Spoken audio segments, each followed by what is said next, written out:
It can be really difficult to get out in the garden in January when the weather's bad and the days are short, and especially if you're feeling really awful and you find it difficult to stand up for any length of time.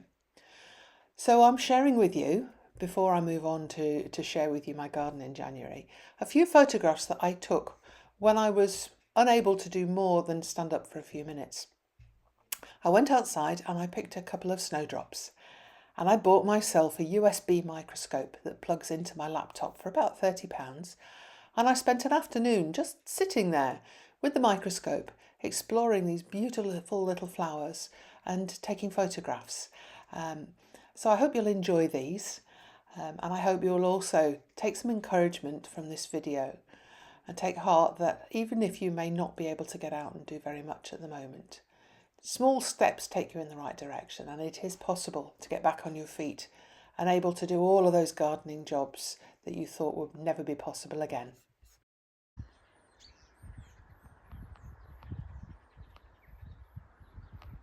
It's January the 21st,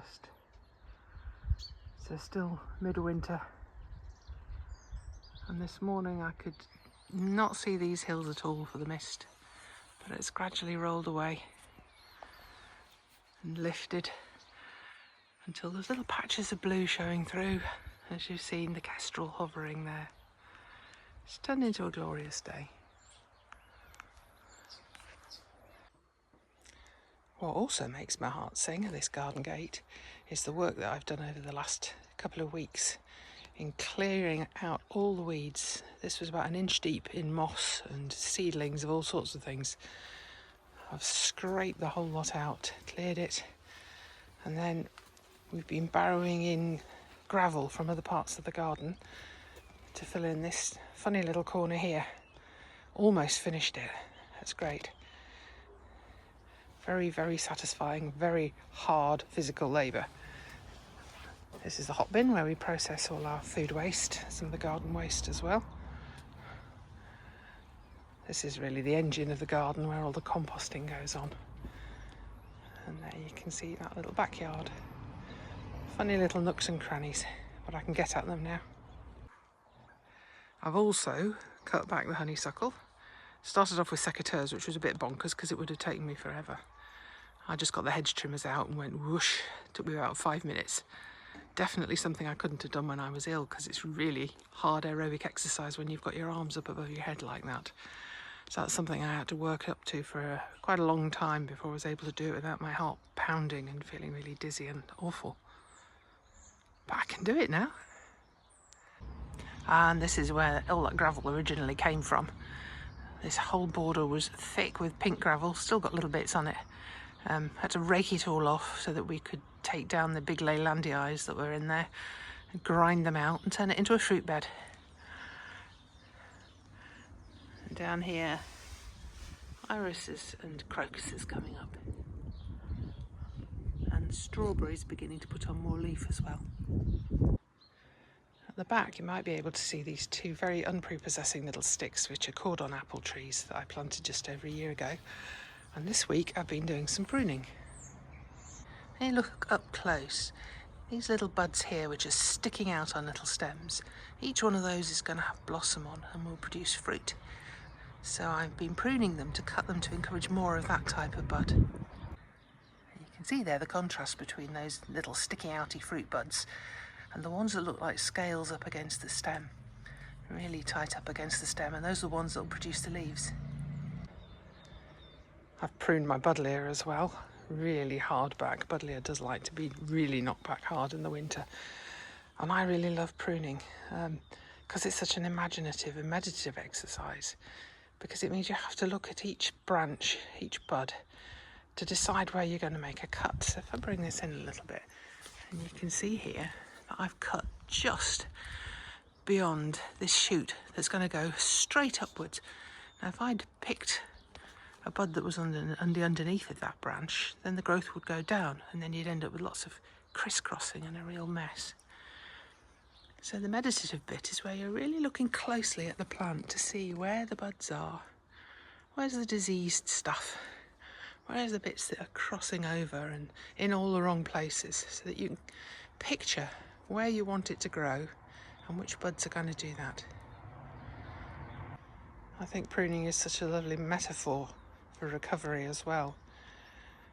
Going into the depths of wintering, retreating into yourself. There's not a lot of growth going on necessarily, but really reflecting on, what in me needs pruning out? What are the diseased bits I really need to get rid of in my life? Which are the bits that cross and rub against me and make me uncomfortable and out of shape? And where are the possibilities for growth? My blackcurrants have got lots and lots of little buds ready to burst into leaf soon as well. They don't need pruning. These ones get pruned in the summer after they finish fruiting. Every plant needs something slightly different. Today's excitement has been the arrival of these 3 little pots with blueberry bushes in them, new ones. The 2 behind are doing fine, but there's a bigger, older one in this pot that used to be red that I planted with my daughter when she was about 2. And she's gone off to university now, so it owes us nothing. It's produced kilos and kilos of blueberries, and it's time to replace it. And just by the back door, the first colour from the crocuses in there amongst all that homemade compost. They'll look a lot better soon. I've been pruning the roses too, and again this is a matter of looking and imagining, meditating on the plant, and just thinking what it's going to look like in the summer. This will be a big tall one with lovely yellow drooping blossoms. It is January in the depths of winter, so there's a fair amount of really rotting, disgusting vegetation.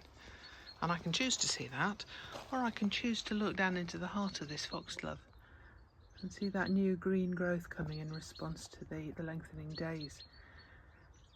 And again, imagine, out of all of this mess will come tall spires, beautiful pink flowers up against this stick that will suddenly become a cherry tree. The daffodil spikes are getting bigger and the birds are getting louder.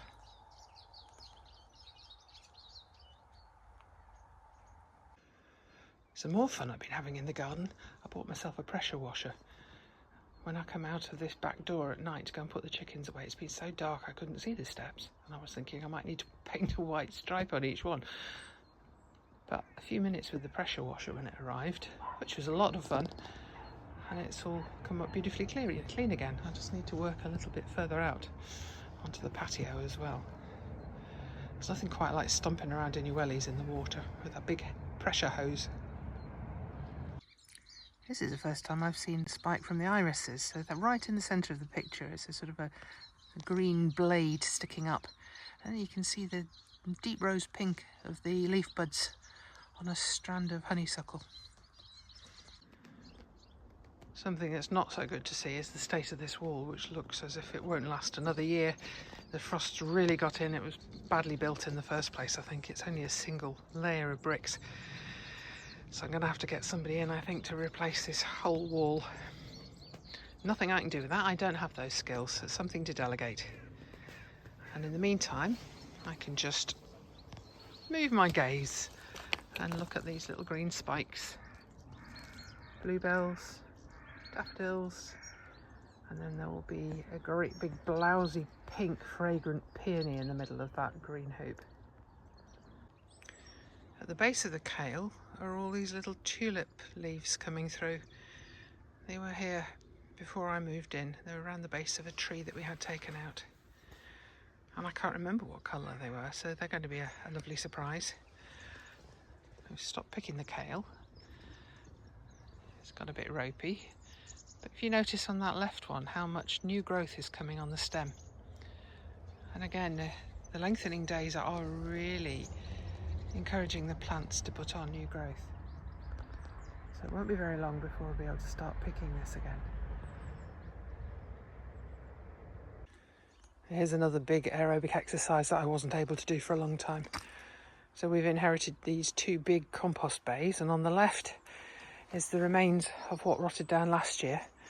And in March I'm going to dig that all out and spread it on the beds to improve the soil, and probably sieve some as well to use for my tomatoes in pots. And then in the right, all covered in cardboard to stop it getting waterlogged, that's all of the waste that I've put in there from this past year. And when I've emptied the one on the left, I'm going to have to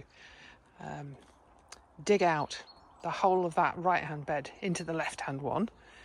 That'll aerate it, help it to rot down, so that this time next year there'll be another pile of compost to spread. Never ending cycle. Hard work, but actually it can be quite fun. This part of the garden was underwater last year, really badly waterlogged. So in addition to leaving the flower stems for the wildlife to overwinter in, it's also helping to slow the rain down. It has to dribble down these stems instead of hitting straight onto the soil, which means that it can actually drain away more quickly as well. And I haven't had any problems with waterlogging this year, so that seems to have worked. Doesn't look beautiful, but again, I can just choose to look at something different. I can look at the new growth coming on the wallflowers, the greenery there. That'll be in bloom in April, May time. And I can also look at my creeping thymes, which I'm really pleased with, because last winter they nearly died. They were so waterlogged and cold, but they've got well established now, and they haven't been as wet. So in the spring, that one on the left will be yellow and lemon scented, and they'll both be absolutely covered in little purple flowers. A big plus for the winter is you don't have to cut the lawn. And this is where we were storing all of that pink gravel over the last year. There's probably about 7 or 8 tons of it, which has all already been moved once by the two of us, myself and my husband, and we're in the process of moving it all again. And then you can see, finally, the hedge has given up. Not the hedge, the fence, given up the ghost, fallen down. There's not much point doing anything with that until the winter's over and the storms are finished. And that is another job to delegate. There's no way I can do that one. I don't have the skills. Just at the back of the greenhouse there, you can see I've got hyacinths in leaf. Probably at the point where I could bring them in now. Some more rather sorry looking kale, but new growth coming. And some battered leeks. And there's the chickens waiting for their corn. Here's my first snowdrops of the year. When we moved here, it was a garden with no snowdrops at all. Could hardly believe it. So we're starting from really a low base here. And I've put lots and lots of bulbs in here. There's snake's head fritillaries and I can't even remember. Lots of stuff. So there's some green spikes. A surprise coming. The hellebores are doing really well. Flowers are a bit battered now, but if you look in the centre, there's a lot of really shiny green leaf growth. What that means is that they're beginning to put out roots in the soil underneath and establish themselves more, which is really encouraging. There's the eggs on the left that I've just got out of the hen coop. And how's this for a view from the front garden? Straight up onto the hillside behind. And the rhododendrons here is going to be a deep blood red in May.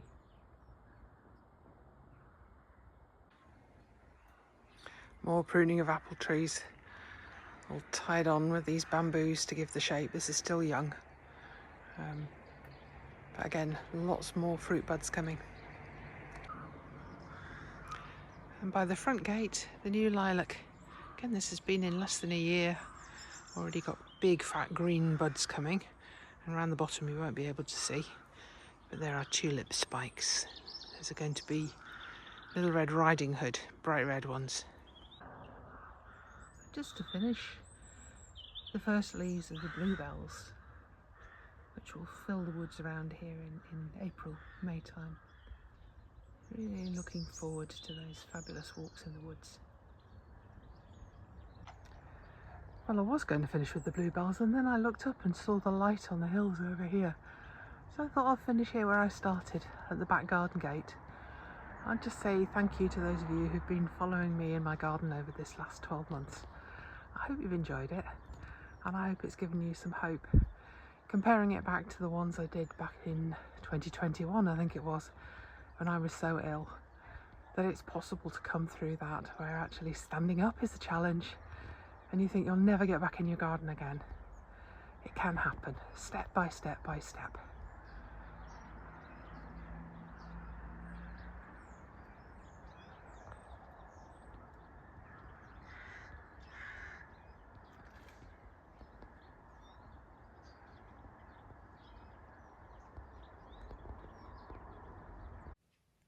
If you found this video helpful, please do click on like below and subscribe to my channel.